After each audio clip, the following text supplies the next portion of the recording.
The Fitbit Ionic wasn't the mega hit Fitbit hoped it would be, but personally I think Fitbit is onto something with their new pebble-like Fitbit Versa. It has a new minimalist design that's very reminiscent to the Apple Watch, but at a much more reasonable price. It's still a fitness tracker first and a smartwatch second, but here's what I like, what I don't like, and what I would change on the new Fitbit Versa.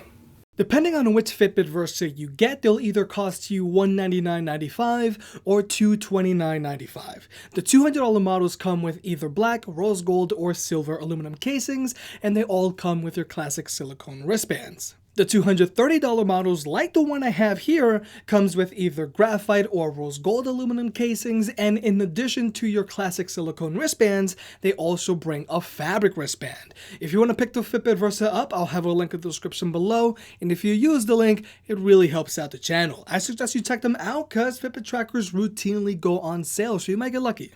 Aside from the extra fabric wristband the special edition Fitbit Versa comes bundled with, the special edition Versa also has an NFC chip for contactless payments.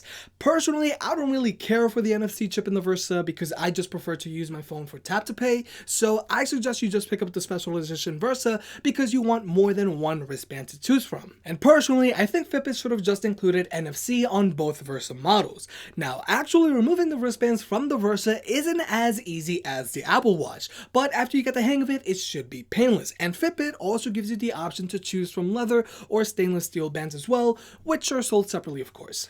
Aside from the extra fabric wristband and the built-in NFC chip on the special edition Fitbit Versa, both Versa models are identical. The Versa itself is surprisingly thin and lightweight. It's a watch you actually forget you're wearing after a while, especially with that fabric wristband. There are 3 buttons on the sides of the watch which are all very easy to find, and they all have great tactile feedback. The Versa also comes equipped with a touchscreen LCD display protected by Corning Gorilla Glass 3.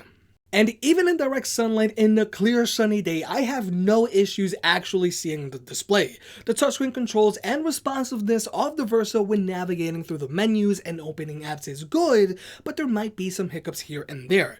Either the watch might need a second to catch up, or your swipe might not just register. The Versa is also water resistant down to 50 meters, so this means you can wear it in the pool, in the rain, and you don't have to worry about it if you sweat on it while you're working out.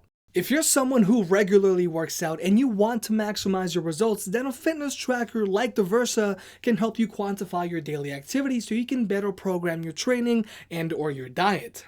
With the Versa, you can monitor your heart rate 24/7, track your steps, track your distance walked, flights of stairs climbed, track how many calories you've burned, track your sleep, and you can even get a better breakdown of your performance during your workouts. The heart rate monitor on the Fitbit Versa is fairly accurate, but don't expect it to be as precise as a dedicated chest strap heart rate monitor. The Versa is using Bluetooth 4.0, and you can pair your wireless headphones to it so you can play your stored music off of it, but you can't connect a chest strap heart rate monitor. For the runners who might be interested in the Versa, just know it comes equipped with a 3-axis accelerometer and gyroscope and an altimeter. Unfortunately, there is no built-in GPS. Instead, the Versa uses connected GPS, which means the Versa relies on the GPS from your phone. This means the Fitbit Versa will only be able to map out your runs if you bring your phone along. If you decide to leave your phone behind, the Versa will still be able to track your performance during your run, but your speed and distance ran won't be as accurate if you brought your phone along. Not having GPS in the Versa is one of those sacrifices you make for its very low profile design. As a smartwatch, the Fitbit Versa plays nice with both Apple and Android devices. You can see your notifications like text messages, emails, and incoming calls, but you can only do quick replies with Android devices. You can also control your music playback, but I find myself either using the control buttons on the headphones themselves or just using the actual phone is much easier than trying to meddle around with the tiny touchscreen. As a smartwatch, the Versa does enough to show you quick notifications at a glance so you can decide to whip out your phone or not if something important comes through. But you can't take phone calls like you can on the Apple Watch, and you can't talk to your voice assistant through the Versa like you can on either the Apple Watch or Android smartwatches. But if you're looking into Fitbit, you're probably more interested in the fitness tracking aspect anyways. And Fitbit still has the best fitness tracking mobile app out there. And what I like most about the Fitbit app is that at a glance, it is very simple and easy to read. The homepage does a very good job of giving you a quick rundown of your baseline stats for the day. But as you dig deeper into each category, you can get a more detailed breakdown of your day or of your workout. And having a record of your daily activity and workouts lets you see just how much you've managed to progress if you actually stick to working out. And for the ladies out there, the Versa can also help you track your cycle and give you an idea of what to expect. The Fitbit mobile app also lets you track your sleep cycle so you can see when you're in light, deep, or REM sleep. But unfortunately, this is one of those features that I don't really care for. But now we need to talk about battery life on the Fitbit Versa. Fitbit advertises a battery life of 4+ days, but unfortunately in our testing, we haven't been able to hit that. When at a full charge and with a Monday through Saturday workout routine of 1 hour of interval training and 30 minutes of cycling and all day and night wear, the Versa only managed to average 2 days and 16 hours of on time without ever being placed back on the charger.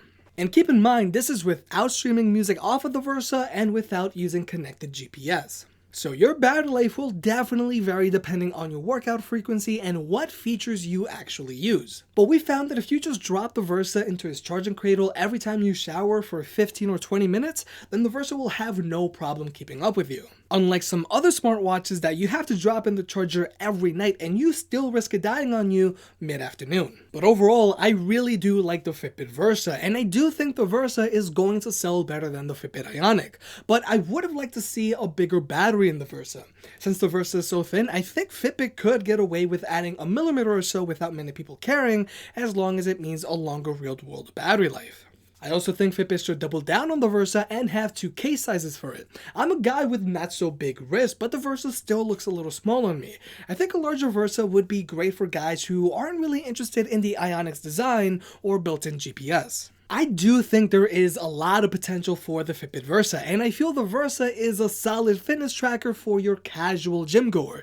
It's going to help you track your progress, help you understand your daily activity, and hopefully help you stay consistent. The new design doesn't scream fitness tracker, and you also get some of the benefits of having a smartwatch on your wrist. But the Versa isn't the fitness tracker for your serious athlete trying to shave a few seconds off of their mile, and it's not the smartwatch for a hardcore power user. If you made it this far, I guess you enjoyed the video, so hit that like button and get subscribed. It helps out more than you realize. Support the channel by clicking on the links down below, and I'll catch you next time.